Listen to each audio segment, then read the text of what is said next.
what we could do is like just what I don't know, just like what are our nominations just strictly based off of movies that we saw. So it's not like, oh well, I think like Maestro is gonna get a best acting nomination or something, just like out of the ones just that purely I've seen. speculation. Just Well, I'm saying just for funsies, because like I'm saying like, yeah, you know, I think some of what I've seen, like Oppenheimer's gonna get a bunch of nominations. I've seen that, but I haven't seen a lot of other ones. But if you gotta fill 5 spots for like best actor, and you haven't seen all of the prestige dramas that are probably gonna get nominated, and you're only limited to like Ninja Turtles movie and I don't know. I'm like I think The Marvels is gonna win Best Picture. Also, I've only seen The Marvels this year. Yeah. I think I've seen a handful of movies that could be up for Best Picture. It's weird to see Barbie up there. It's weird to see Barbie nominated for Best Picture. Something about that like doesn't sit with me, because it's, while I did enjoy the movie, I don't know. It's one of those movies that doesn't feel like it fits the caliber of like a Best Picture. But then, you know, the last 10 years or so, there've been some clunkers of Best Picture. So what do I know? You know. Yeah. But I'm looking at a Vanity Fair list, and like of their noms, a lot of the ones that I've seen are like predicted. Oppenheimer. I could see Poor Things. For sure. Poor Things. The Holdovers. The Holdovers, again, I liked The Holdovers, but that movie does seem like a movie that would be like your classic, like Oscar baity. I don't think it is Oscar baity, but it's the type of movies. It's the type of movie that like yes, absolutely. It's still good, but it has all of those qualities. I mean, didn't Sideways, wasn't that up for a bunch of? That was up for some stuff. It might have been up for Best Picture. Yeah. Yeah, because I know that was like, I knew about that movie before I even really knew who Alexander Payne was, because I remember Sideways was like everywhere. Like I think it was like 2004. Somewhere around there, yeah. The one I've been hearing for Holdovers is that apparently people are saying that Divine Joy Randolph is basically like she's gonna win it. People think that she's going to win, like Best Actress, supporting actress, because she's won a bunch of like other awards, and apparently I guess people like really like her. She was the aforementioned booby lady that your grandma called you up about. Yeah, exactly. She was like kind of the weakest part of that movie for me. Her character didn't really seem all that fleshed out. She was just kind of like grieving parent, and like some of her line deliveries and like her acting I thought was like okay, but it wasn't like a standout like I don't know. But I guess I don't know who would be like what differentiates supporting actress and like lead actress. I mean, yeah, it is very wishy-washy, especially when you get into like, you know, Anthony Hopkins getting Best Actor for like 5 minutes of screen time or whatever. And he's not the only case there. I know there's some other ones like that where they're like not in it that much, but well, it's like if she's in like supporting actress, she's like the only other woman in that movie. Really? Oh, okay. So like who would be the lead? She is the closest thing to a lead actress. Yeah. Okay, I see what you're saying. Yeah. That makes it even weirder when there are plenty of other male actors in Silence of the Lambs, like, you know, Scott Glenn as Jack Crawford. He's in it a whole lot more than Anthony Hopkins. Maybe Buffalo Bill. Nah, he's probably in it just about as much, I would say. The entomologist guy with the lazy eye or whatever. Wasn't he in something else that we saw? Yes. He's in The Host. I'm pretty sure that's it. Yes, you're right. Yeah, for Best Supporting Actress, Vanity Fair predicts Emily Blunt for Oppenheimer. For sure. I'm all for that. I thought she was great. America Ferrera, Barbie. Jodie Foster, Naiad, and then Divine Joy Randolph in The Holdovers. But yeah, there's not really like a lead actress in The Holdovers because it's Paul Giamatti and that kid. So it's weird that they put her in the support. I guess she's supporting the main cast, but it's all men. So why not just say actress? That does seem weird. Yeah. So this is where I could get. This is what I mean though. Now like what's our? I think with how long we're taking on this one, we're not going to get through everything. But like, what's your 5? Like my 5 supporting actresses would probably be Emily Blunt for that. But then like, I haven't seen The Holdovers. I haven't seen Naiad. So I'm like, okay, what else am I thinking of? The Creator, the little girl in The Creator, for sure. She was great. I legitimately think that was one of the best performances of the year. The aunt from Evil Dead Rise. I thought she was great. I think she was really, really good. The main Deadite lady, the one who, or no, she's the mom. I'm sorry. The aunt is the heroine. And then I don't know. I got those 3. Maybe the mom from Beau is Afraid or something like that. Yeah, not a bad performance. Yeah. I don't even know if Beau is Afraid is going to get nominated for probably anything. Not. No, I don't know if any of those other than Oppenheimer are going to get nominated. Oh yeah, I do not predict Evil Dead Rise getting any recognition. No, they don't really do like they sort of do science fiction. They don't really ever do horror. No, and then fantasy is very, very, very limited, like Return of the King, and then pretty much that's kind of it for fantasy. It's the only one that's won. I know, the only fantasy one. I guess at this point I'm just predicting Oppenheimer winning a bunch of stuff. I don't know if I think the fact that Barbie is in the Oscars is going to be like, I think they're going to be like, that's good enough. We're not going to give you anything, but you were invited to the party. I think that's kind of how Barbie's going to go. Still need to see like Killers of the Flower Moon. Maybe. Oh, you think Greta Gerwig might get director? I think she could. I think that was like my favorite thing of that movie was like the presentation and everything. The art direction. Yeah. The whole thing put together. Visually, it was really cool. Yeah. So I think she should. I would maybe put her on my. I wouldn't be upset. Yeah.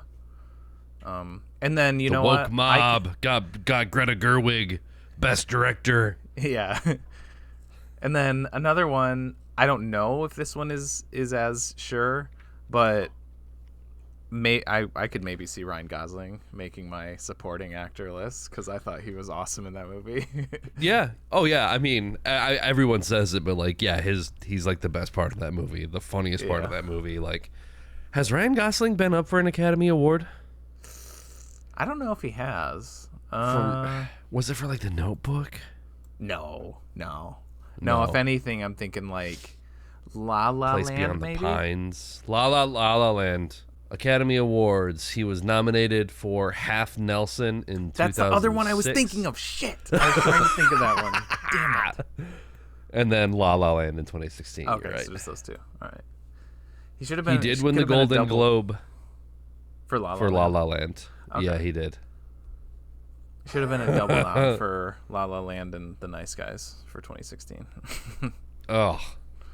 Speaking of shoo-ins at the Oscars,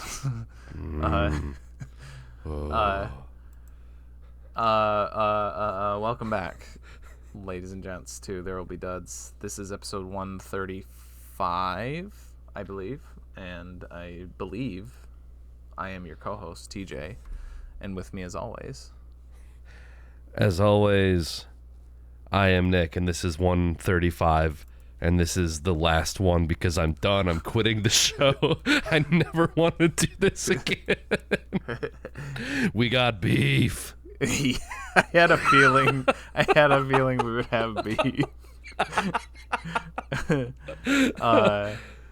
Tell the people what we watched. Because we watched Inappropriate Comedy from 2013, directed by Vince Offer.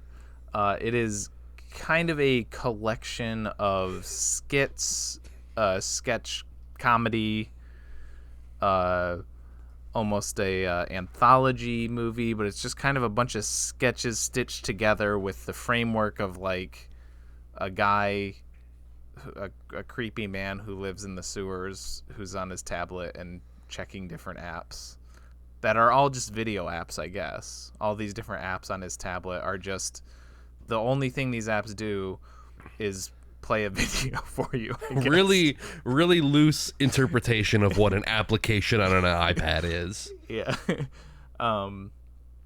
And yeah, it's Vince Offer. He's the ShamWow guy. That's they put that in the marketing for this movie too, even though it has nothing to do with like filmmaking. It's not like that is kind of like the spokesman for those things, and that is his brand. That is his identity. Yeah, we can talk about Vince Offer later. I found some stuff out about him, but this on like the DVD of this movie, I think there should be like those little the film festival accolades, like those little the laurels or whatever, the little laurels, yeah, and it should be like movie of the year Guantanamo Bay 2013, because this is what you would show to someone there, to like get them to give. Yes, this is the most hateful piece of shit I've ever seen in my entire life. Yeah, it was awful. What? Okay, so first of all, the first person we see is Theo Vaughn, who is he's hardly in it. Like, that's it. I was like, what is Theo Vaughn doing here? And he's doing the 127 hours thing. So I was like, okay, movie parodies, right? I get that. Yeah. He's got his arm stuck. He's about to chop it off. And then Vince Offer, they're in the sewer, but he's stuck in like a mountain. Yeah. I don't understand. You got it right so far. The geography of this does not make sense to me. Do we need another Love Actually chart for this? And I think the joke there, that is like, you could probably count the number of actual jokes on this movie with one hand. But I do think the joke that they were going for was like, it's like a generic, like, when you see another white person out like mountain climbing or like hiking, and like you just go say, hey, how's it going? And you like, as you pass, kind of like the white dude, like, you know, like head nod. So, that's just kind of like the, like, oh, hey, how's it going? And he does that. And Theo Vaughn's like, wait, where are you going? Why don't you come back? What are you doing? I think that was the joke. So anyway, I'm going to give it a little bit of, I'm not giving this movie any credit. Okay. But I will acknowledge like a joke when I see it, because it's like they're few and far between. Well, okay. I think there are. This wasn't like Medea, where like how I said that when we watched Medea, where I was like, I can't tell where the jokes are.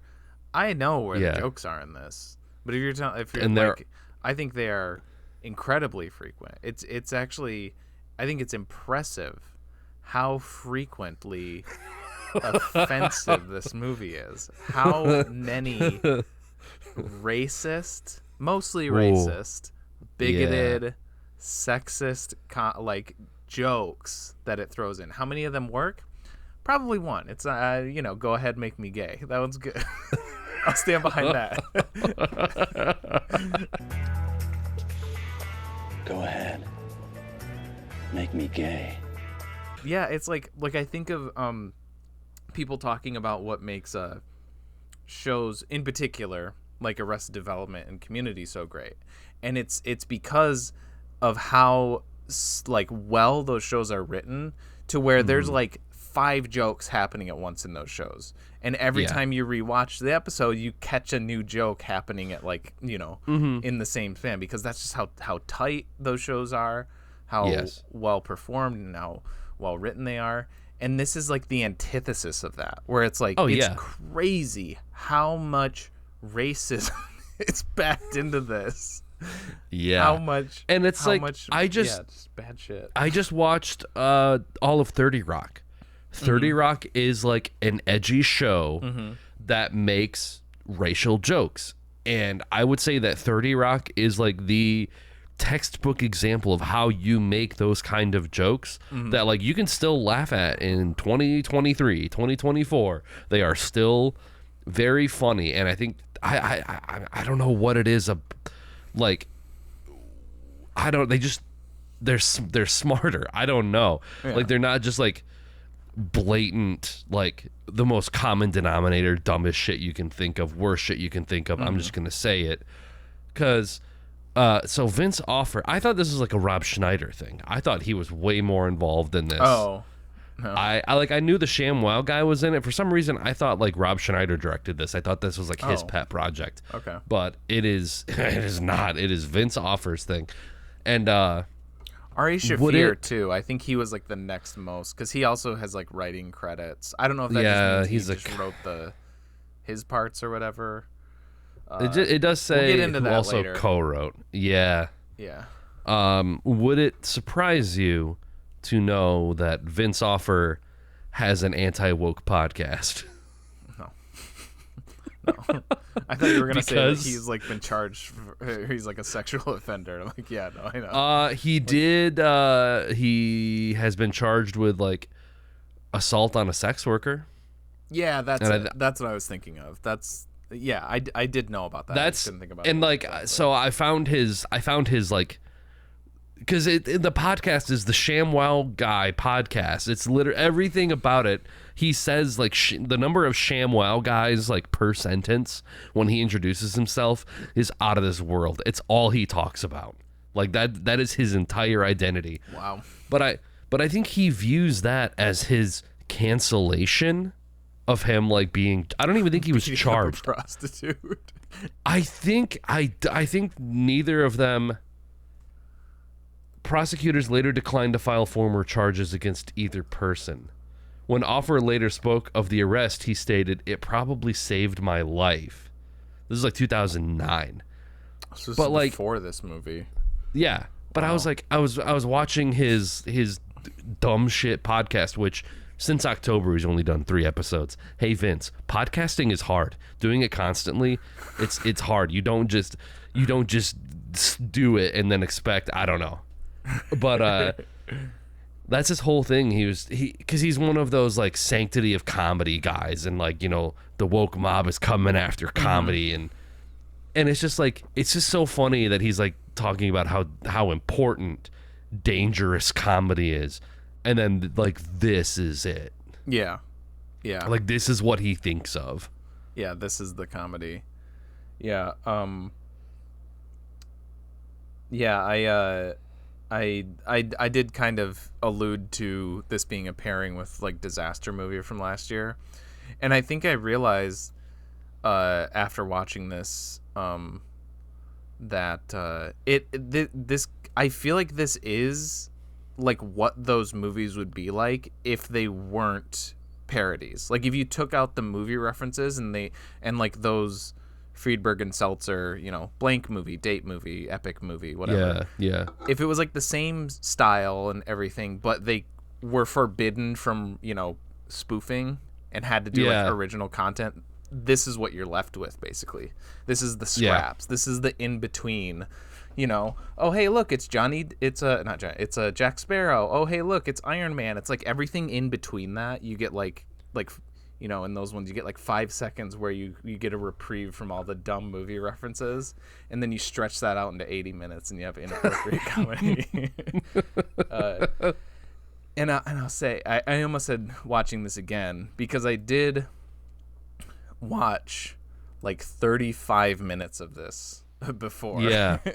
I couldn't believe how much I had watched, and I remember like going along.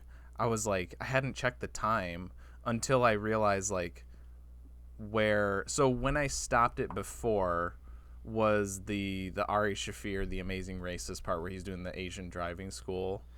And it's like, I don't think that we finished that scene, but I definitely saw that because I remember the fucking glasses he puts on and stuff. And have, I was like, have fun finding clips to insert for this episode. I know. Like, because the way that YouTube wants to generate auto thumbnails, the automatic thumbnail's gonna be Ari Shaffir with those glasses. Yeah. But anyways, it was like there, and I was like, wow, I didn't think we watched this much of the movie before. Because, and the reason is because I thought it was like an hour in. I thought I only had like 20 minutes left. I was like, oh no. When I checked the time there, and I was like, there's at least 2 more amazing racist bits to go. Each of which are like the amazing racist clips are like the longest. They are the longest of anything in this movie, and they are so painful to watch. They are so painfully unfunny. Like, it's awful. It's like, it is like, this is the Guantanamo shit. It's fucking torturous. It's literally, it's like one of the hardest things I have ever had to watch. I've forced myself to watch for this stupid fucking podcast. But like, and I'm saying, like, compared to like fuck people get, endurance tests like a Serbian film or Salo or whatever. Like, this is worse. Yeah. Like it's awful. It's really, really bad on every front. Not just like the offensiveness, but also just like his character and like Are we supposed to not know that he is Jewish? Or is he like in denial of it? And also the fact that, like, I think the filmmakers, like, I legitimately feel like the filmmakers are trying to make those scenes feel like they're real, like they're not staged. Those are all staged, right? All of the amazing racist bits are staged. But I was having trouble discerning if some of them were or weren't. Like, I really wasn't sure. Like the Jewish deli. That one had to be. The only one where I was like somewhat second guessing was the free boat trips one. I wanted him to get his ass kicked. I was like, okay, good.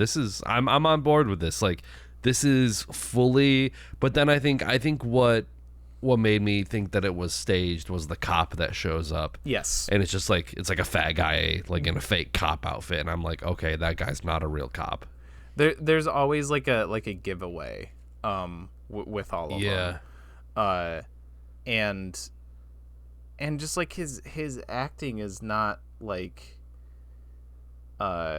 he's not playing a character. He says, best. Hey, I'm Ari Shaffir. Yeah, he's playing himself. Yeah. And then like he does the first bit where he's like, oh, we're at the border with Mexico and racist stuff or whatever.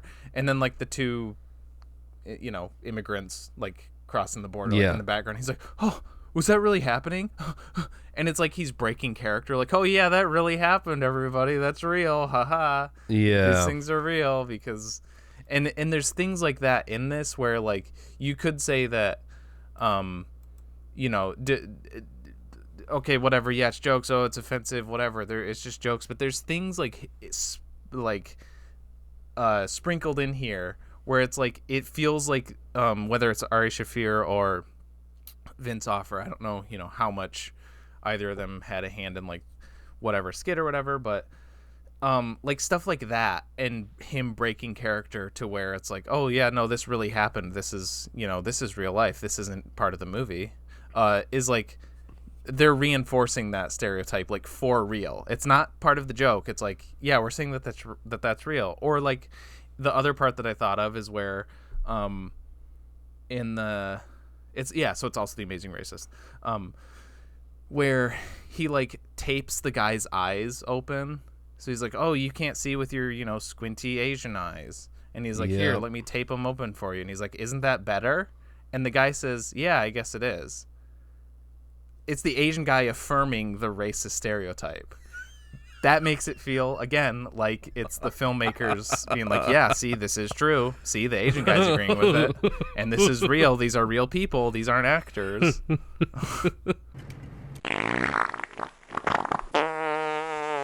I guess so, yeah. Yeah. And the other part, I think that's like the difference between like something like 30 Rock is that hatred isn't there with shows like 30 Rock. Like like you can find like a shared experience. Like you can find certain, you know, stereotypes in different like ethnic groups, and there's a way to like poke fun and joke about that and have a little bit of like self-deprecation in the meantime. Like that's like stand-up comedians that do, you know, like I guess racial jokes. It's a really, really hard line to toe, and the ones that don't do it well, like Vince Offer, are the ones that have like, you know, it's like, we should talk to Howard Stern about wokeness. That was one of his episodes. And then there's other guys that are like, well, if the joke doesn't work, it doesn't work, and I gotta go back to the drawing board. And this seems like something that's made by someone who's just like, well, if you don't find it funny, then like you're the problem, because this is objectively funny. Yeah. Clearly, yeah. Because it was like, the other part that was like making me think that it's not real was like, none of these people would actually like stick around and continue to argue and yell at them. They'd be like, all right, this guy's a moron, and like they just keep walking. Like, yeah, like, because there's a part where it's like, I think it's like a white boyfriend and a black girlfriend, and he's doing the boat to Africa bit, and she like yells at him, and then like she leaves, and then he says something, and she comes back and yells at him some more, and they do that thing where they're like, come on, let's go, and they're like, no, they keep like, you know, going at him, and I really couldn't at some, you know, I guess early on I was like, is this real? There's no way. I just there's just something about like either his presentation or just like little tells, and like that's not how people like.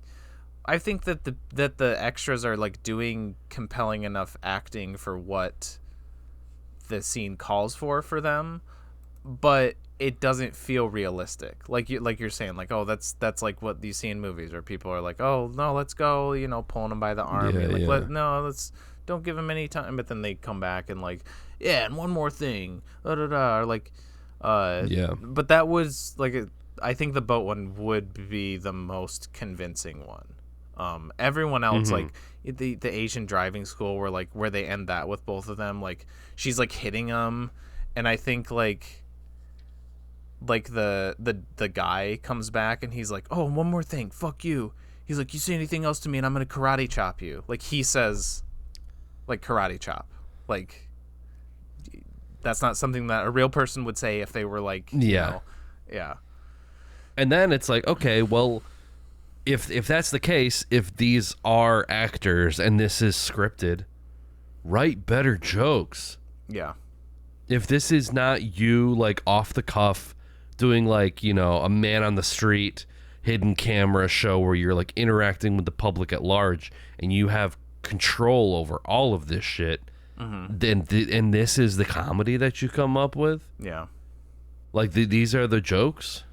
The entire time, it's like, I don't know if you've ever, there's like, you know, memes I've seen where it's like someone playing their Switch, and when it cuts to a dark, like, cuts, like when it, scene transition or whatever, you look down and you just see your, like, face looking down into the screen. Yeah. That was me the entire time watching this, like, sitting at my desk here, just like, it was, like, the only smile I ever got was the Flirty Harry sketches. Because at least with the Flirty Harry sketches, like, yes, go ahead, make me gay is great. It's a funny line. And, like, I will say, like, all of, like, the Flirty Harry lines, like, they're all double entendres, okay? And it's like, again, they are technically I mean, you know, kind of like you said, everything is like an attempt at a joke.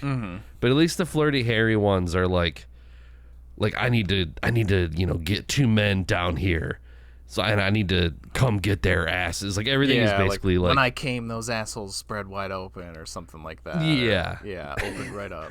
Yeah. Yeah.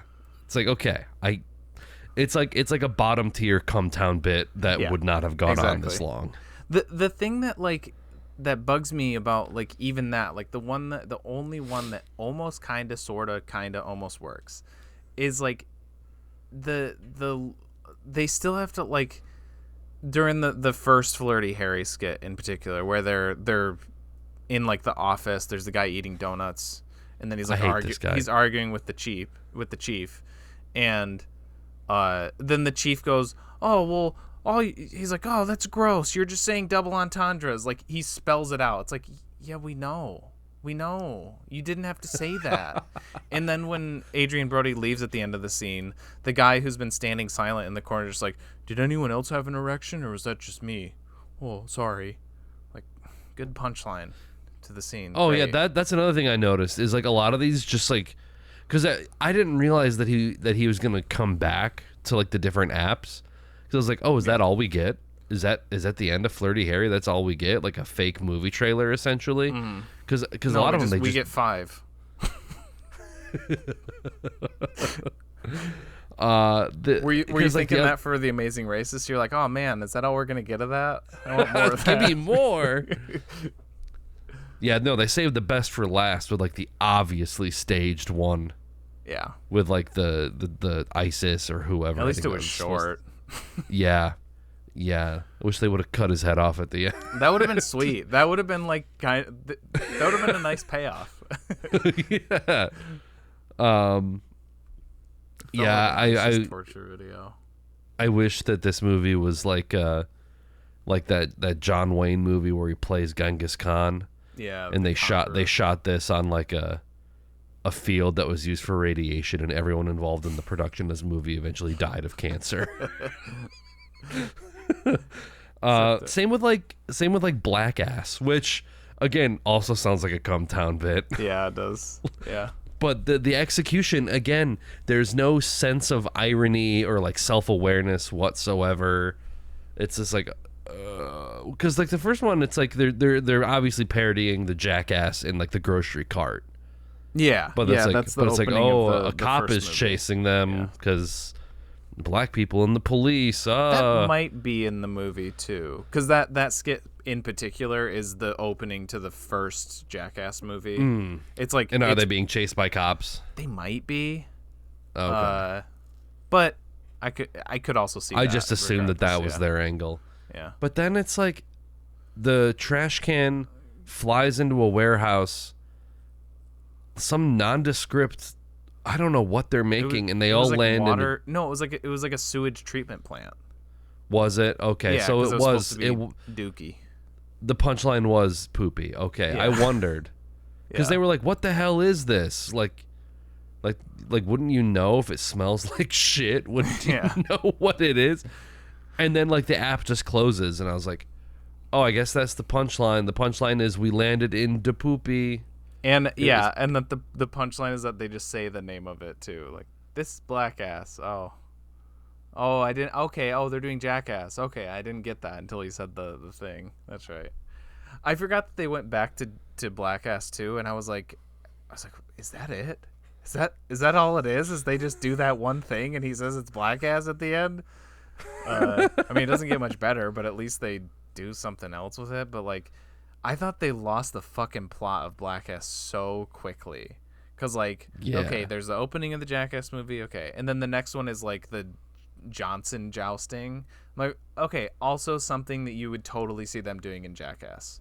Yeah. Right? So those both feel like Jackass stunts. And then the next one, or maybe there's, like, 2 more, it's, like, the babysitting thing. It's like, what? What is this? This is not a Jackass thing. And then the next Black Ass thing is the girl from the babysitting. The abortion clinic one? Oh, well, there's that one too. Okay. But there's the one where it's like the girl who was from the babysitting skit, and then she's like, "Oh, I'm waiting for my boyfriend," and then the boyfriend's one of the Black Ass guys, and it's like, how is this Jackass? This is not. How is this that at all? This has nothing to do with that. It's just one of the characters from that. Yeah. It's like, yeah, because like the whole idea of Jackass is that they're like, again, out interacting with usually people. Yeah. It's either like, you know, closed set stunts that they're doing with professionals, or, you know, they go into a department store and take a shit in a model toilet, or like Johnny Knoxville falls from a drop ceiling and lands on a stack of mattresses or something like that. And it's like, yeah, they probably don't do this shit out in public because they would get their asses kicked because it's not funny. It's just awful. Yeah. Well, also, I'm saying, like, you don't see in the Jackass movie. Yeah, they're not a like scene they're not like where Preston cinematic. Lacey just has a girlfriend and they're in a hot tub, and the skit is like they're talking about how much they want to bang, because that's not like, yeah, I don't know. Yeah, that doesn't really like. You don't have to like mirror the Jackass sketches exactly, but you at least have to have like follow the idea, the ethos of the show. Yeah, I guess. Other than then it's just that one is literally just they, instead of black ass, they should have just called it Black People. And here's some skits with some black people and how either they do some stereotypically black things, or people are scared of them because they're black. And those are the two jokes you get. It's like, oh, here's the guy who smokes weed all the time. Yeah. You know, here's the guy, oh, they don't wear their pants on up all the way. Oh, you know, here's the guy with the hat to the side. And yeah.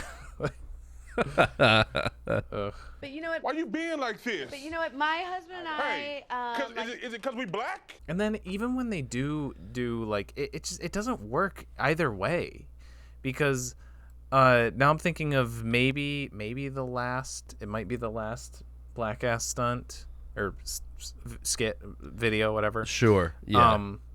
Which is the one that felt like Johnson jousting, like very much just like a skit from Jackass. Yeah. Where he like the mousetrap one. Like they do stuff exactly like that, where like Chris Pontius will, like, you know, they have one where like Chris Pontius sticks his dick like by a snapping turtle, and he gets bit by a snapping turtle, and like that's the skit.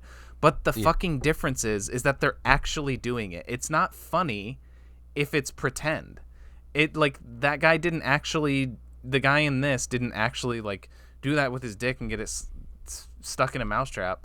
It's not funny because Jackass is good because they're actually doing it. It's these real guys doing these things for real, like putting their bodies like genuine on the line. reactions of It's not acting. It's real. So like even when they do go full into the theme, it still doesn't work because it's fake. Yeah. They're like telling him that you're gay for that mouse. Oh, no wonder you're going after mice. You can't please your girlfriend, so you got to go after the Did they kill that mouse? No, I don't think that was real. I sure hope good. not. But I don't think so. As soon as I saw a live animal, I was like, come on, please don't. Yeah. I don't need to see a mouse get snapped by the mousetrap. Also, it's like not cool to, I don't know like what the laws are, but like you're not supposed to like kill animals for like movies. Yeah. I don't know if there is a different rule for like mice and vermin though. I could see that maybe being a thing, but I don't know. I hope not. That was a cute mouse. Yeah. This is why Vince Offer thinks he got canceled. Yeah. The other ones in here, the Things You'll Never See one was like so bizarre in that it was like 15 seconds. Yeah. And then that's the only weird time. It's like they got it completely like inverse, where like the ones that could possibly, the ones that lean more into the weird absurdism are the shortest ones, and the longest ones are the Amazing Racist and the Black Ass. And it's like, invert those, make those, because like the Jackass, the pace at which Jackass tends to move, it's like boom, boom. Like it's like stunt, okay, next stunt. Like there's a certain pacing to them. And like the hot tub one just goes on forever. It's like it's like that sort of they're trying to do the Judd Apatow, like let's just let them riff. Oh yeah, for sure. That kind of shit, and none of it is good. None of it is good at all. Like Ari Shafir's like riffing with like the the targets of his amazing racist bit. None of it is good at all. He just like anything that they say, he just tries to like turn it back into like a stereotype of some sort, and none of it ever lands. So it's like, I mean, it's a doomed project, but it's like if you want to make any of it work, make them that much shorter. Just make them so much shorter, like a few jokes and like that's it. Like the one with like the Mexican like immigrants. Yeah. Like it's kind of like a Looney Tunes thing. Like he like tricks the guy into, he's like, "Oh, I got a job for you. There's a job in there." And then he tricks him into going in the door, and then it's a cage on the back of a truck. Yeah. It's very like Looney Tunes. That should have been it. Yeah. Like it's a shitty joke, but it's at least like it's something that's like so silly and over the top beyond just like casual racism that almost could have worked. Like because it almost like flips it on its head. Like it makes Ari look like the dickhead, where it's just like he tricked a guy. It's like going after immigrants with like a big dog catcher net. It's like silly. Okay, yeah. It's like that should have been it. But instead there's like all this preamble and these like this man on the street type shit. And it's just like they, if they wanted any of these to work, they should have been like so much shorter. Yeah. Yeah, it's like like essentially man on the street doesn't work if it's staged. It's not interesting. Yeah. It's kind of like the overall thing, I guess. Yeah, it's like 30%. It's weird that you have this concept of apps or basically just different sketches or whatever, but it's like overall it's like 30% Amazing Racist, 30% Black Ass, maybe 20% Flirty Harry, and then 20% everything else. Yeah. And according to IMDb, there's 20 apps shown and only 7 are clicked on. And I did see that. It's so crazy how like it's just going back and forth between mainly these three, between mainly Flirty Harry, Black Ass, and The Amazing Racist. And then they'll do that, like you'll see those a couple times, and then you'll get things you'll never see. Oh, here's a new one.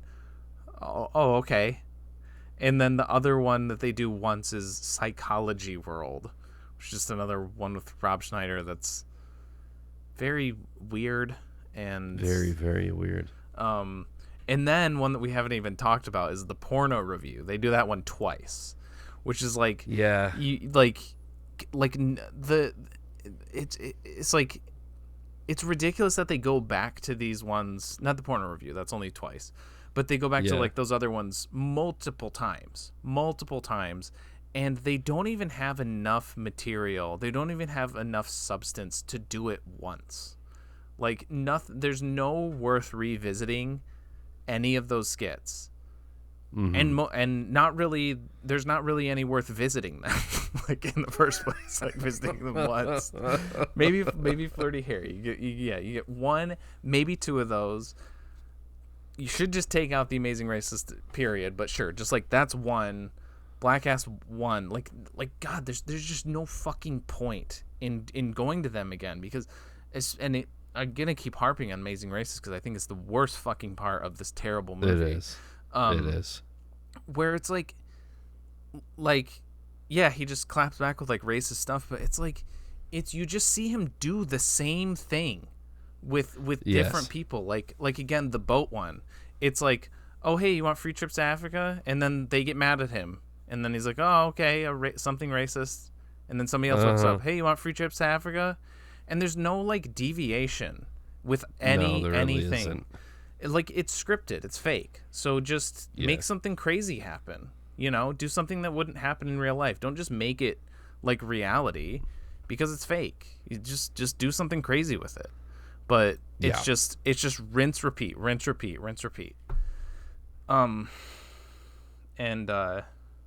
But yeah, anyways, porno review was maybe the next hardest thing to watch was the Sushi Mama. That was pretty.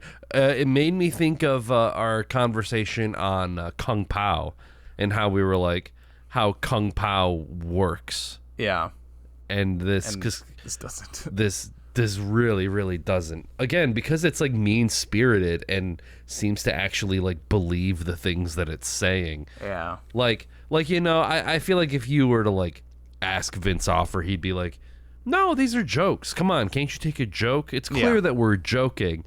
And it's like, in his mind, it's like, these things have the cadence of jokes and they're delivered as jokes, but like the intent behind them is not like the intent is off. Yeah, it's malicious. Where it's like, no, you actively believe this stuff, and like you're trying to just hand wave it away. Like, no, they're just jokes. Come on.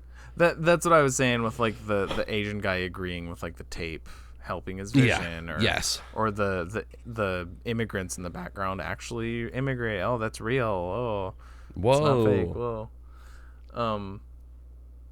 And yeah, Sushi Mama just like it's being just so nonsensical. Of like, okay, so it's a Japanese porno, and they're being like, this guy's angry because I guess Japanese people are stereotypically angry and abuse their women or something, and also in this English dub, they're doing stereotypical Japanese accents, like all the Studio Ghibli movies where people are like, "Oh, hello, Chihiro-san." Yeah.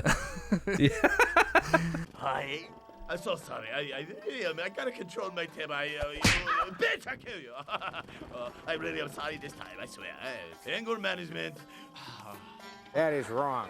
That is wrong. Yeah, again, like what we said with Kung Pao is like he doesn't lean into that voice, like doing like the overdub of the stereotypical English as a second language. Yeah, he's doing voices, but he's not doing like Asian voices. Like exactly. Chosen one. Yeah. And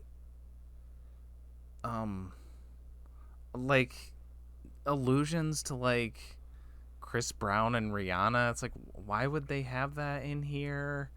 And that's them trying to like be relevant. That's them trying to like that's that like disaster movie like shoehorning in references. Yeah, for sure. From like the current year.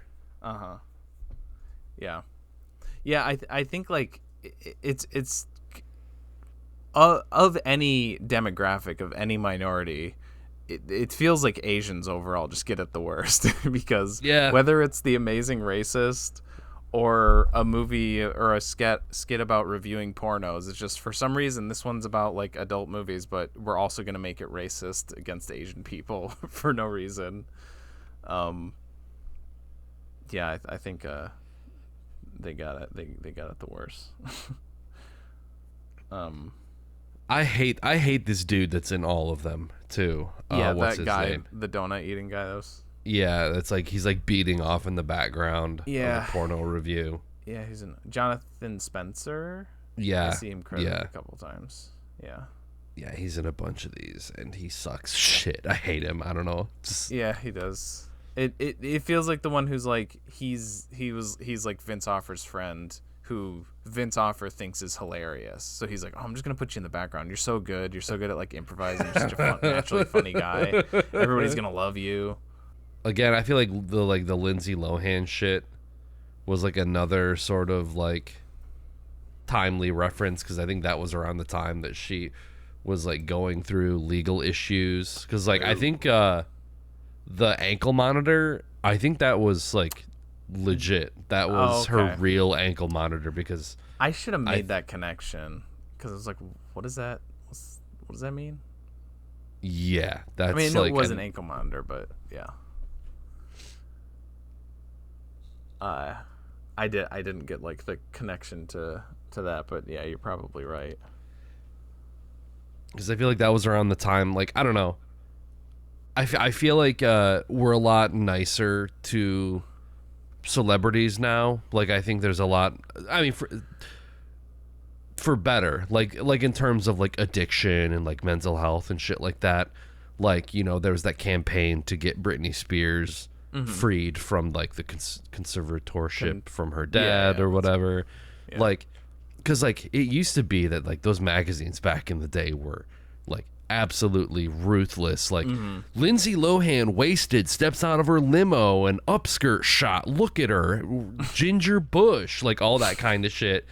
And it's just like, you know, documenting the worst day of people's lives and like putting it in the tabloids and shit. And so I think Lindsay Lohan being in there, which I guess good for her. Maybe that's her like tongue in cheek, like haha, yeah, you know, I've had these problems before, so I'm gonna kind of make a joke about it. So I guess I can't really like shame her per se, but the reason that she's in there is purely because like it was culturally relevant at the time to be like, oh, whoa, remember Lindsay Lohan and her alcoholism? Whoa. I mean, it's very much like, you know, like disaster movie, just like, oh my God, there's Paris Hilton. That's hot, you know? Yeah. But it's like they actually got Lindsay Lohan for this.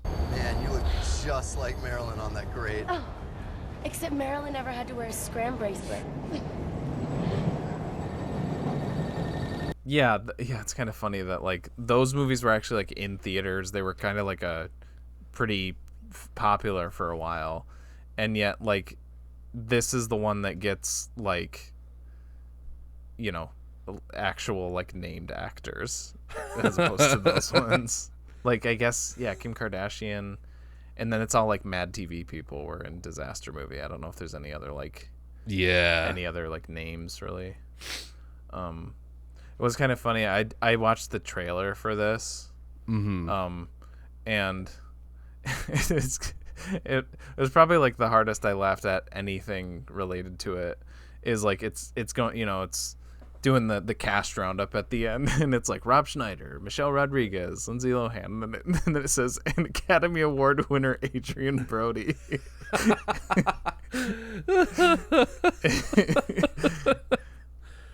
Apparently Adrian Brody and Vincent Offer are like friends in real life, so it's definitely like you know, I'm doing you a favor. Yeah, if I'm assuming you're looking at the trivia now. So if you, there's not that much to the trivia. No, there really isn't. Yeah, but half of the notes in the trivia are noting how skits were shot for different things. Because it says that Lindsay Lohan scenes were shot for Underground Comedy 2010, which was it's the only other movie that Vince Offer did was a movie called Underground Comedy, which came out in like the late 90s. Yeah. And I guess originally they were shooting that for like an updated version that was going to like mix some of the older stuff with more recent skits. So that was shot for that. And then it says the Flirty Harry stuff was directly taken from, I guess they did that in the Underground Comedy movie. So Flirty Harry was also for something else. And then it says the Amazing Races segment was purchased from an online series by Ari Shaffir, which were also scripted but done in public places. Yeah. So the Amazing Racist is also it's a bit that he would do. Like, you could look it up on YouTube. Oh, okay. You can find like him just doing it, which I haven't watched any of it, but I wonder if like his YouTube series was him going out in public and like doing shit to people, because Ari Shaffir strikes me as the type of guy that would actually like do that. Actually do it. I don't know. According to this, it says that it says which were also scripted but done in public places. Oh, okay. So yeah, that's crazy. That like this is like a Silent Night, Deadly Night too, where it's like that's got to be 30-40 minutes of this movie. It's all hodgepodge shit. That was made for something else. Like yeah. That's so funny that means that like the Ari Shaffir or the Amazing Racist stuff was like, that's why he has the writing credit. So to me it sounds like they didn't necessarily work together or like he didn't have a hand in the other stuff. It was just he made the Amazing Racist stuff outside of this, and then Vince was like, oh, I want to include that in this. Can I buy that from you? Which is saying something. So like then you can kind of like take that out, and it's like, okay, so Inappropriate Comedy would still be bad, but if it wasn't like Vince Offer isn't to blame for the worst parts of this movie. Like it sounds like that's completely Ari Shaffir. That like So Vince Offer is a better filmmaker, a better writer than Ari Shaffir, in the sense that it's not as torturous. It's still pretty bad. Yeah. I will say I never thought I would feel relieved seeing Vince Offer staring up at Lindsay Lohan like upskirt, but when we get the little graphic of us sliding out of her pussy at the end, and then you see his face, I was relieved because I was like, Kalia was like, "Is this the end? Does that mean that this is the end?" And I was like, "I hope so." And it was. It was a Did nice. She watched the whole thing with you. Oh man. She said the same thing when it was over. She was like, that was painful. Yeah. I was like, the color of the world looks a little bit dimmer to me now. Yeah. Things don't seem as vibrant in the world after watching this. Yeah, that's pretty accurate. And then I was just gonna say, she said the one time she was like that was kind of funny, was when the people in the sweatshop, the like boss man said, "Now get back to making more ShamWows." Yeah, because that was like, I don't know if that was probably just him name dropping ShamWow again, but it's unintentional, but it's kind of like a self-deprecating joke. And hey, yeah, I took nice. it as a self-deprecating joke. I think deep down somewhere, I think Vince Offer is at least a little bit self-aware. I mean, the fact that like he defines himself entirely by like those sort of like viral like household cleaner commercials, where I think you kind of have to have a little bit of a sense of deprecation to like, because like in his Vince Offer ShamWow podcast whatever thing, he's got like, he's still wearing the headset with like the little microphone. Like he's wearing the get up still. Okay. Wow.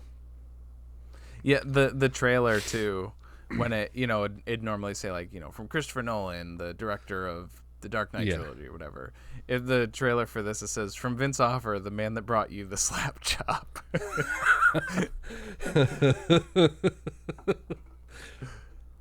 Well, so the trailer's like leagues better than the movie. so okay, so those products are real. Because for a second, I was like, "Is this?" My world was almost shattered, where I was like, is it like a Onyx the Fortuitous thing, where like the ShamWow and the Shticky and the Slapchop, were those all just like him making sort of like these fake commercials that went viral, and I thought they were real products? Yeah. Okay. Because in his podcast thing, he's like, "I've been in the comedy world for a long time." And it's like, does he count the ShamWow shit as him being part of the comedy world? Well, I mean, apparently he did the underground comedy movie in '99 or whatever. So I guess maybe he started as a stand-up comic and he made that movie. It's, again, arguable if you want to say that it's comedy, but it's at least he was hired as a writer for a few skits on In Living Color, I guess. Oh. Okay, sorry. I'm looking at the cast list for Underground Comedy movie, and it has Michael Clark Michael Clark Duncan, gay virgin. Oh. Just like that. That's who he is. And then Ant, gay man. But I love Michael Clark Duncan as gay virgin. Oh yeah, look these. Some of these are great. Yeah, you know, maybe we haven't been punished enough. Should we throw underground comedy in the? Yeah. Might as well just complete. I think I gotta. Oh. Complete the circuit. Yeah, because Bobby. Oh, they do porno review in this one too. And Bobby Lee is in it. In underground comedy. Yeah. Oh. Yeah. So that's another sketch that they just straight up took from his other thing. I mean, I guess it's his own thing. So I guess we got in the porno review, Paolo Scandarisi as Arnold Swollenpecker. Okay. Sure.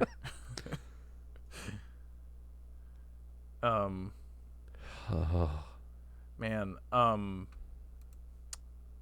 yeah, that'd be sweet. And then and then when we pull that from the cup, we can do like an episode promo where it's like we can do the end of, just because I just finished it, but the end of Succession, and like one of us is Kendall, just like that stare, and then just playing that emotional like Succession theme music over us to see and then cut to like the boardroom, and it's Vince Offer. Yeah, Vince is the CEO now. Oh shit! Vince plays Flirty Harry. I did see that in the old one. Okay, yeah, we gotta watch this. The underground comedy movie, is it streaming anywhere? Distributed by Netflix? Streaming. Sushi Mama is in that one too, so that's good. Oh yeah, that's Bobby Lee. Oh, on this he's just credited as Chinese man. Oh, I just assumed that's okay. That it was Sushi Mama. Yeah. Damn, I think you can only get this on DVD. Well. Now I'm wondering, since there's so much that he just like ripped from that one, I'm like, I feel like it being called underground comedy is gonna be because there's like a guy living in the sewers again, and like they took that from it too. It's underground. That could be it. Wow, this one has a 33%. That is 32% more than Inappropriate Comedy. Who knows? It could be like, I wonder if we'll watch this one and be like, wow, that was just like normal terrible. If there's no Amazing Racist, I'm actually kind of intrigued to see, like, I'm sure it's not going to be good, but like it'll probably be it'll be like on par with like the bad Mad TV sketches, which having like sort of a nostalgia for some of the Mad TV sketches from when I was a kid, I would imagine for every like good one, there's probably a shit ton that were like just not very good. And I would imagine that like the underground comedy movies probably on par with like the worst of the Mad TV sketches that came out. Yeah. But it's like you know, Kenny Rogers' Jackass. That's how you do a Jackass parody. Because it looks like Will Sasso was like actually getting his ass kicked while he's doing the condiment challenge, and they're all like throwing up or like rolling down the hill, just getting hit with bats. Like that's how you do a Jackass parody. Right. Yeah. This is just like white people are afraid of black people and they don't want them to babysit their kids. Do you get it? That's the joke. And then the next time, the joke is that she is going out with one of them now because they got big penises. Got big wieners. Did you know that? This is comedy writing.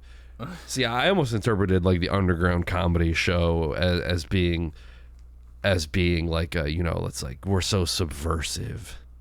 Well, it could be that too.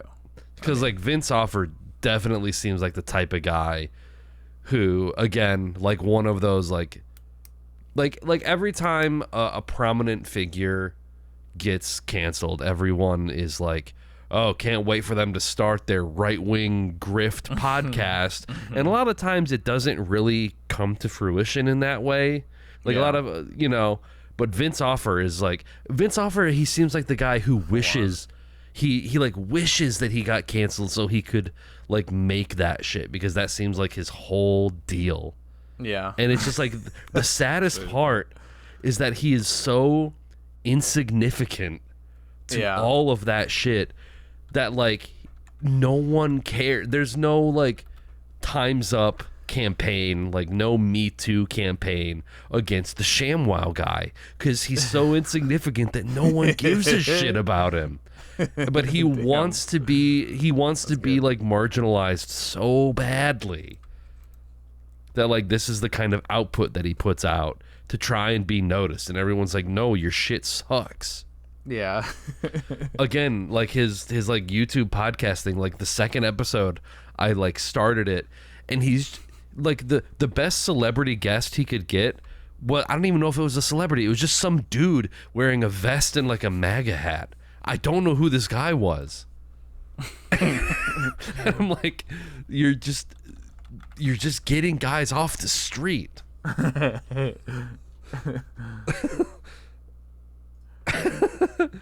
Although he did put on an episode like 9 days ago. Yeah, Vince discovers LGBTQ's hidden agenda. Is it LGBTQs? That's how it's spelled in the video. Sweet. He also introduces Sean Lennon, a.k.a. the White Rapper, who will add to the show periodically with man-on-the-street segments on various issues while promoting Vince's new and older products. I'm assuming not John Lennon's kid, right? No. That'd be fucking wild. I don't know who this guy is. First comment, I'm crying and shitting right now. Vince with ShamWow would never do this. Never, ever. There are a lot of comments on the videos that are like, this isn't the Vince that I know. The ShamWow guy wouldn't be like, oh, so he's a bigot. Never mind. This is kind of nice that I'm on his channel now, and he's uploaded certain skits from Inappropriate Comedy to it. So you can see just how much time is taken up by The Amazing Racist, because it looks like he does every single skit. The Asian driving one is 8 minutes. Yeah. The trips to Africa, 8.5 minutes. The asking Jews to sign the petition, 7 minutes. The Mexican ones, it's split into 2, but that's also 8 minutes. That's fucking crazy. That means altogether that's half the movie. That's 30 more something minutes. That's insane. But yeah, Vince Offer looks like he could play a skeezy, gross dude. Probably because he is a skeevy, gross dude. I would, Yeah. Allegedly, I guess, Vince. I don't know how litigious you are, if this will ever come back to you. I could see him like name searching Inappropriate Comedy to like see what people say. Sweet. Yeah. He seems like the type of guy who would like, he Googles himself a lot because he is so desperate for relevance and so desperate for attention to be the canceled ShamWow guy. I mean, we have a lot more episodes than him, but I mean, he has 3 episodes of his show, and we have at least 3 episodes that have more views than all of them. So, oh, yeah. I mean, we've got a bigger audience than him.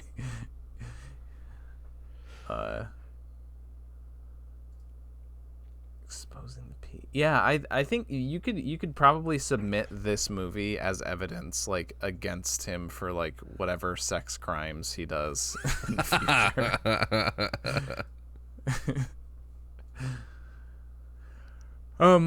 Okay, all right. We want to fucking shove this dude in the oven. Wait, now you're the amazing racist. Yeah. It should have been 6 million and one. Okay, then maybe. Like, that's the thing. I think Ari Shaffir is like a funny stand-up comic. I don't know. I really haven't. I don't know any. I've heard of him before, but I've never actually seen any of his stuff before. I don't know. Like, is he still like this? I don't think shitty? so. Because like this is not a good audition tape for me. If this guy is a stand-up comedian, not at all. I've heard him on podcasts before. Like he's been guests on other pods, and like he's tolerable. Yeah. But yeah, I wonder what he thinks of this. If like he looks back on this stuff with like maybe I shouldn't have done that. Probably not.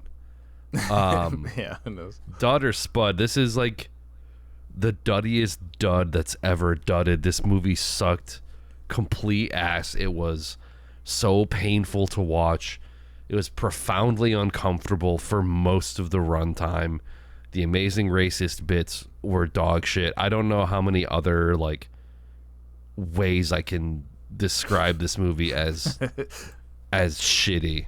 It is the absolute worst thing I think I might have ever seen, and we've seen a Serbian film. Yeah, I would watch a Serbian film. At least a Serbian film has some sort of message. It has some sort of artistic merit to it. It's a movie that's gross, but it's at least a movie. This is just nothing. It doesn't even do really anything with the premise. It's him sitting there looking at the iPad and him just going, as he's switching between the apps. And like it's the loosest like story ever. It's terrible. God, I feel like I'm worse off watching this movie. Yeah, I'm actually gonna go Spud with this one. God damn it. No way. No, I'm kidding. Yeah, no, of course I'm kidding. I think this is the worst. This might be the worst movie I've ever seen.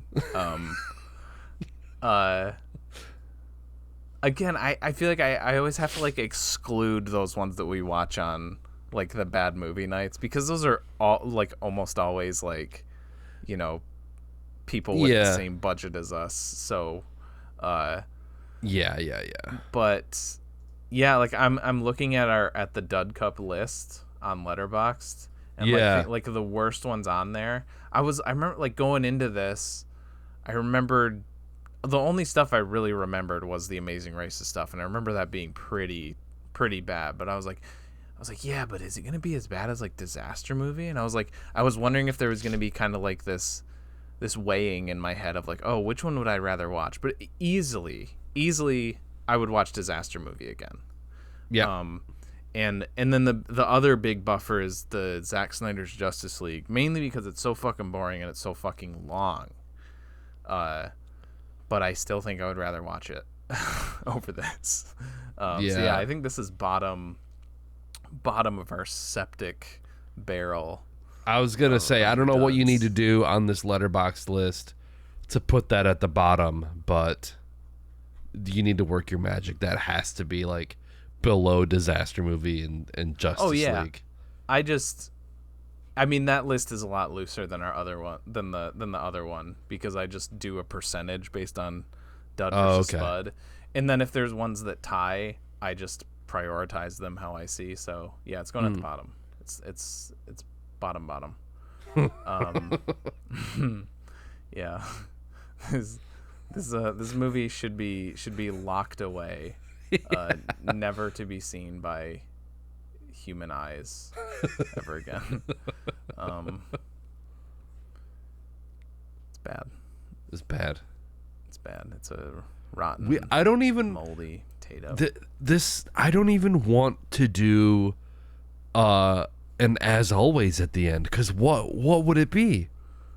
Everything. So I got one. Oh, dude. Okay, you're gonna take the one good. You're gonna take No. No way. Okay.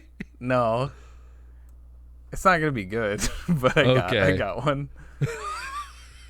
Okay, all right. I'm thinking about it. I'm regretting it, but I got it. You can have that one if you want it. Okay.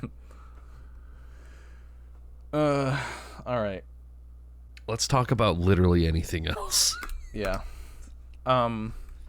Well, yeah, I'll go into the one that I wanted to talk about here in our post chat, where our classic segment of one of us watches a movie from the 90s or 2000s and gets nostalgic about the era. I kind of did that too. I'll add it to the list, but okay. Yeah. Yeah, I watched Hackers. Have you ever seen this movie? No, but I've heard of it. It's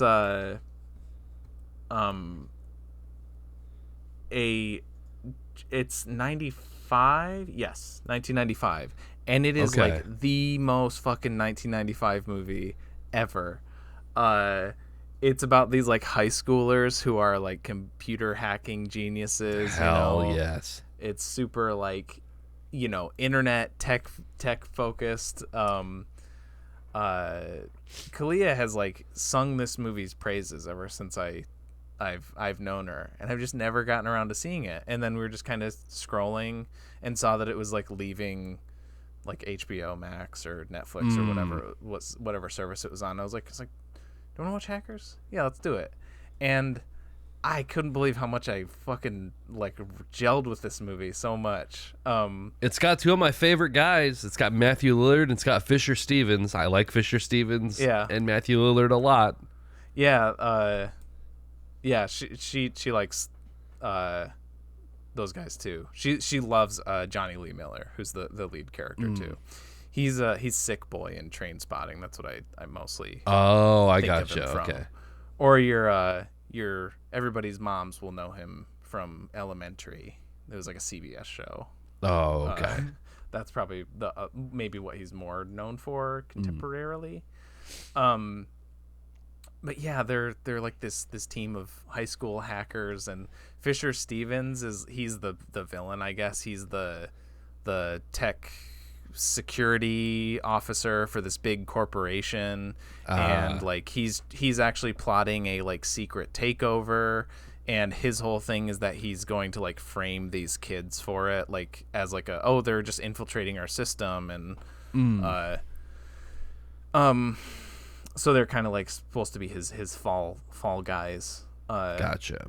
And the climax is so everybody's on their keyboards, on their laptops, and like that kind of shit. And he's got like the Matrix code like descending. Yep. Oh yeah. More or less, yeah. Like text like flying around and stuff like that. Matthew Lillard has like braided hair the whole time. His name is I don't think it's his real name, but he goes by Emmanuel Goldstein, which is it's from 1984. And they all have hacker names. His name is Serial Killer, but like cereal, like the food. I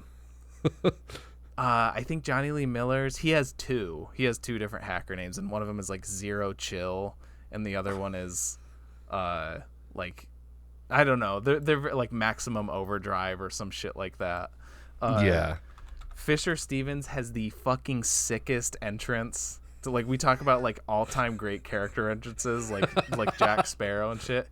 His entrance is so Penn Jillette is the fucking security guard at this big corporation, and he's like, I gotta call in Fisher Stevens, whatever his fucking name is, and like the doors slide open, and here comes Fisher Stevens in like a leather jacket and long like slicked back hair, riding a fucking skateboard. And that's not the only time. That's not the only scene you get with Fisher him on Stevens a on a skateboard. You get a few. Yeah. You get a few. And there's also plenty of paired so nicely with that. You also get all the high schoolers on rollerblades a lot. You get a few scenes of that. If this was a case of like, I was like, man, I'm like Johnny Lee Miller's playing a high schooler and he's like 30 years old. But I was like, he was only like 21 here. He just seems older because this was like the same time as Trainspotting, and they seem like not old, but they seem older than, like 20, 21 in that movie. Yeah, okay. His name is Zero Cool, aka Crash Override. And then like Angelina Jolie's name is Acid Burn, and yeah, it ruled. I really really like this movie. It's not like, it's one of those where like it's not a good movie, but it's an awesome movie. This seems like a movie that I'm thinking back to like when we had Luke on and we were talking about timeline and like that era of movies. Hackers seems like it would be like one of those movies in that rotation of like, it's not great, but there's just something about it that's just like, it's so charming, and it's so silly, and it's like when something is like dated but like in a good way, like that sort of like extreme branding of the 90s. And it was like at a time when computers and internet were like it was like the expansion of the West. Like the internet was just like, no one knows what it is yet. It's limitless possibilities of what the internet could be. And it's like, it's like we're hacking into the computers, like computers of the future. These can do anything. And we're going to skateboard and rollerblade everywhere. Yeah. And like, all the like it's so fun. There's like this big like underground network of teenage hackers, of course, all these cool like underground parties and stuff like that. And it also helps it's so neat to see these kind of time capsule casts of like, these are all like young people who, you could watch another movie from this time and you would maybe all of them are like nobodies now, because there's a lot of like young up and coming actors that don't kind of stand out. But in this, you have, Johnny Lee Miller's not quite on the same level as those, but I mean he has some significance, just maybe not as much in America. But like Trainspotting, that alone is like but like Angelina Jolie as like the younger Matthew Lillard, Fisher Stevens not up and coming, but it's not like a huge, like crazy star-studded A-list cast, but it's cool seeing all these people like at this time, kind of before they kind of hit it big, I guess, or bigger. Lorraine Bracco is in this. She's like, yeah. She's got a pretty significant role too. Mark Anthony, who was in Big Night. From like the same year or something, shows up, and he actually has some lines in this one. There's a few little like almost like cameo roles and whatnot. It's a lot lot of fun. It's a high recommend for me. I definitely want to check this out. I've definitely heard of it. Like I remember like the name and like probably seeing the image of Angelina Jolie like when it came out around that time, but I never got around to watching it. That's awesome. I'm glad that it's one of those 90s movies that because on IMDb it's got more like this. Johnny Mnemonic. I haven't seen that one, but I want to. Strange SLC Days? Punk. Is that the SLC Punk? Yeah, probably because of Matthew Lillard. I think that's partially why it's recommending what it is, but that's awesome. Taglines: hack the planet. Awesome. The one on the poster is boot up or shut up. Oh, that rules. So what's the one you saw? You said you also saw. I saw The Shining on the big screen. Oh. They did a showing of it last night, and it was perfect because it was the amount of snow that we've gotten over the last week and a half. It was very appropriate for like, you walk like on the sidewalk. The snow was like up to my knees, like shoveled off to the side. So, There's perfect weather for it, and I've seen it a handful of times. I saw it last year, and I probably brought it up on the show then too. But I tried to pick up on new stuff when I was watching it, and not necessarily new stuff, I guess, but just like, pay attention to other stuff. And this screening, I was like mesmerized by Shelley Duvall. She does such a good performance in this movie. And I know everybody knows that anecdote about like Stanley Kubrick basically tortured Shelley Duvall. Like there's like sort of a, justice for Shelley. There's been like discourse about that. And like there are actual interviews with Shelley Duvall where she's like no, I had a great time. Like, yeah, he pushed me to be uncomfortable, and like it was like kind of an agonizing set, but she loves Stanley Kubrick. She loves that movie. She loves that role. Yeah. So I just, like, because I think everyone kind of notices like Jack Nicholson, because he's, again, also incredible in that movie, but like just really watching it, like the range of emotions that Shelley Duvall does. There's like a few key moments that I really liked. It's one scene where like Jack is asleep, and I don't know. I feel like I've noticed this before, but I had a greater appreciation this time.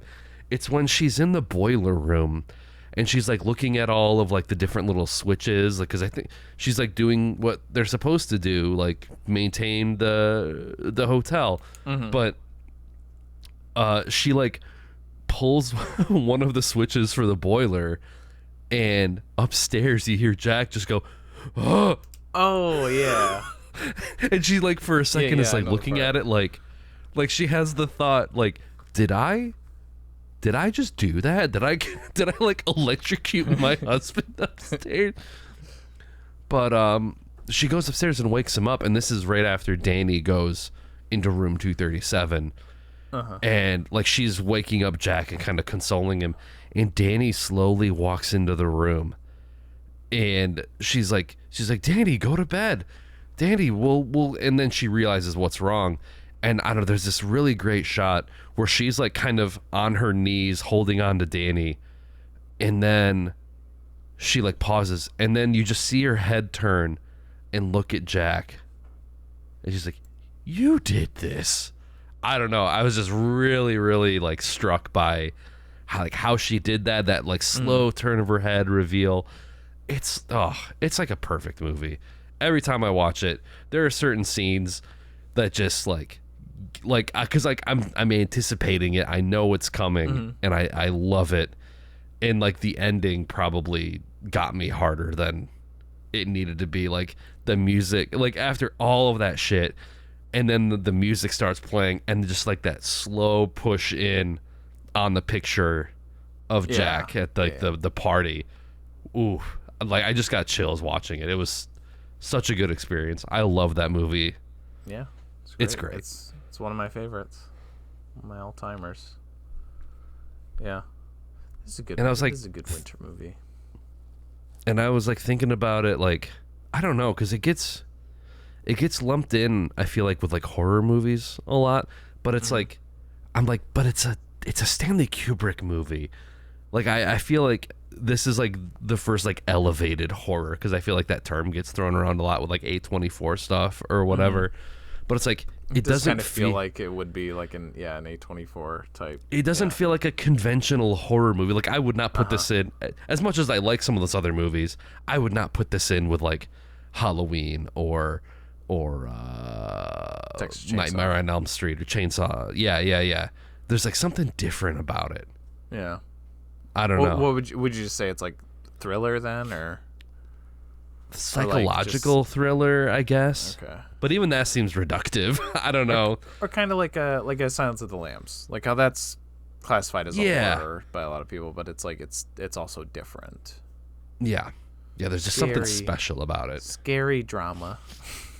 Although what's interesting is before the movie started, there was a guy who is apparently part of the Stanley Kubrick Association. I guess there's an association, and he was kind of giving some tidbits, some factoids before the movie started.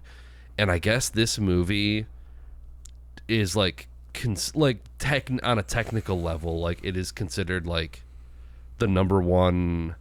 I don't know. I'm butchering it. If it's like the number one horror movie because it ticks all of the boxes of intrigue and mystery and blood and guts and also like horror and also it's just like it's one of those, like they put it on a scale of like all of the elements that make up a horror movie. And I guess this one has like everything in it. So it's like, I don't know, they did some sort of, yeah. I mean, it's the Stanley Kubrick Society, so he's going to try to find stuff that makes it. Sure, yeah. It turns out this movie's number one. Isn't that crazy? Yeah. But like they did some sort of metric of like all of the elements that make up like horror movies, and it's like this movie has basically everything in it. So like therefore it's like the perfect one. I don't know. It was kind of interesting. Yeah. But yeah, perfect like cold January day viewing. Yeah. Yeah. That's all I got. All right. Well, I think that's an episode then. That is yeah. And that means next month we got back to the regular cup, back in the swang of things. Yeah. And so this will be just a normal cup poll. No, did we want to do anything? I forgot if I mentioned it, but the one after this one is going to fall on Valentine's Day. So do we want to try to think of a? Yeah, we could think about crazy, it. Sexy, cool, or whatever. Oh, shit. Okay. So, I wonder if this is going to be a thing now because we've done so many. Maybe we're just going to... Probably the chances of us revisiting a director is going to become more and more frequent. I think this will be our third one from this director. From 2013, directed by Park Chan-wook. We're going to watch Stoker. Oh, hell yeah. I think it's... I just bought a copy of this. Oh, did you really? That's fine. I was at Second Chance in Kalamazoo, and I was looking at the Blu-rays that they had, and I saw that on there, and I saw it was Park Chan-wook. It's nice. The one with Nicole Kidman? Yeah, and like Matthew Good. Yeah, I just bought a copy of that. Sweet. Oh. Nice. Yeah, I think it's his only English-speaking movie. I've never seen it, but always been curious because of that. So I think this is the one he did after Thirst, I believe. Oh, okay. In the lineup. So cool. That'll be cool to watch. Nice. So let's see where we can watch that. Looks like it's for rent at a few places. Amazon, YouTube, Apple TV, so on and so forth. So watch it at one of those if you don't want to be spoiled for Stoker. These episodes come out every before next week's episode. These episodes come out every Wednesday at 7 p.m. EST on Twitch and YouTube in video form, as well as Spotify, Apple Podcasts, and more in audio form. We also have social pages on Facebook, Instagram, Twitter, and TikTok. And with all that said, I am your slant-eyed poontang, TJ. And with me as always. As always, I'm gonna do it. Go ahead. Make me gay. I am Nick. And the world is a terrible place, and I don't want to live in it anymore. Yeah. Yeah.